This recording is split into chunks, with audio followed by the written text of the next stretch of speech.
CM Sukhvinder Singh Sukhu ने किया नालागढ़ के 1 दिवसीय दौरा।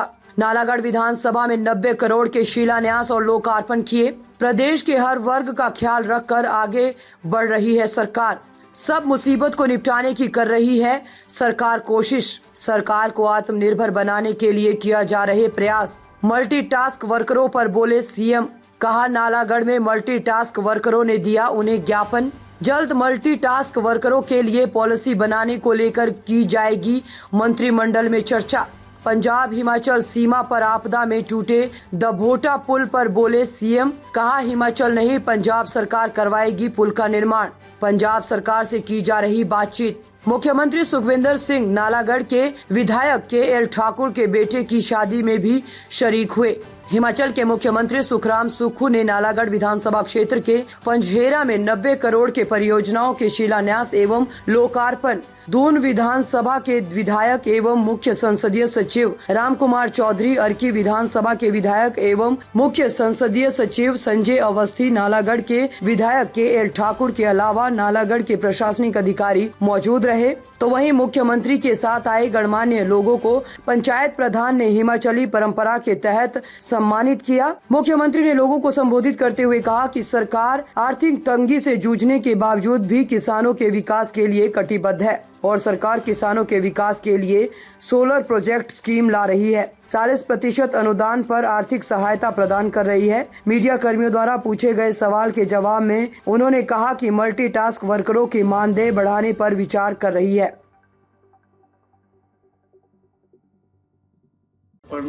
और शिलान्यास के शुभ अवसर पर मैं आप सभी को, पंचायत वासियों को बहुत बहुत शुभकामनाएं देता हूँ।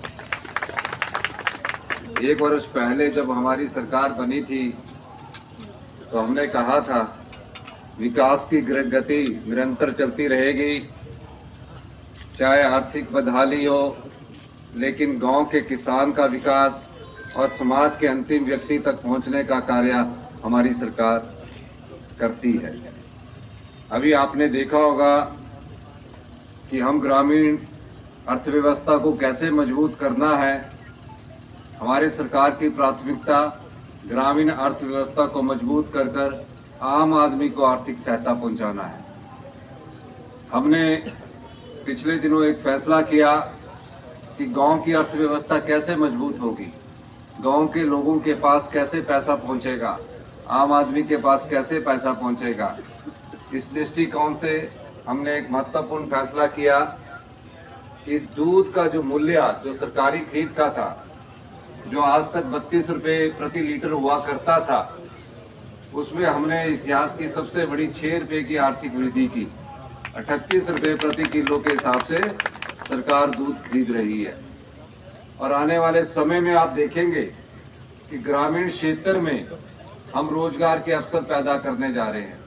अभी हमने एक सोलर की योजना लाई है, यानी कि जिसके पास 6 कनाल जगह होगी और उसकी आर्थिक स्थिति मजबूत नहीं है, तो सरकार 100 किलोवाट, अगर वो किसान 100 किलोवाट का सोलर पावर प्रोजेक्ट लगाना चाहता है, उसके लिए 6 कनाल जगह की जरूरत है। 100 किलोवाट से लेकर 500 किलोवाट का जो परियोजना है उसको किसान लगा सकता है।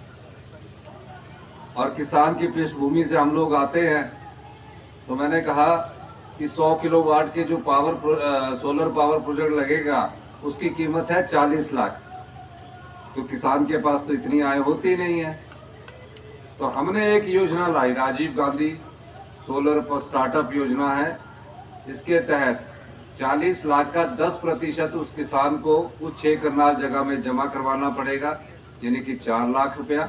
12 लाख रुपया उसकी इक्विटी का सरकार डालेगी और उसको हर महीने 20,000 रुपया सरकार की तरफ से मिलेगा, बिजली बोर्ड की तरफ से मिलेगा। और पूरे साल में 2,40,000 रुपया उसको 100 किलोवाट का जो सोलर पावर प्रोजेक्ट लगाकर उसकी आय बढ़ेगी। इसी तरह किसान से संबंधित और दूध से हमने आपको बताया, जब तक गांव का किसान समर्थ होगा, इसीलिए इन योजनाओं का जो इरिगेशन की है, पुरानी मशीनरी को निकाल कर दूसरी मशीनरी, हम नई नई योजना ला रहे हैं। और निश्चित रूप से हमारा प्रदेश हरा भरा रहे, इस दृष्टिकोण से हमारी सरकार काम कर रही है। आप आने वाले बजट में भी देखेंगे और जो अभी हमारा बजट सत्र शुरू होने जा रहा है उसमें भी आप देखेंगे। हमने सरकारी कर्मचारी और अधिकारियों को पहली ही कैबिनेट में कोई राजनीतिक लाभ के लिए नहीं, चुनाव तो हम जीत चुके थे, सरकार तो 5 साल के लिए बन चुकी थी, हमने पहली ही कैबिनेट में ओल्ड पेंशन स्कीम दी। और जब बरसात में आपदा आई, आपदा प्रभावित परिवारों की हमने 16,000 घर जो तबाह हुए उनकी मदद की। हमने कानून बदल दिया, नियम बदल दिया। पहले मकान बनाने के लिए सिर्फ 1.5 लाख रुपया मिलता था। हमने कहा कि जिन लोगों के मकान क्षतिग्रस्त हो गए हैं या जिन लोगों के मकान पूरी तरह नष्ट हो गए हैं, पाई जोड़कर एक मकान बनता है, उनको हमने 7 लाख रुपए की आर्थिक सहायता दी। तो ये सरकार की कटिबद्धता है, सरकार की इच्छा शक्ति है कि सरकार आम जनता के, आम लोगों के कार्य कर रही है।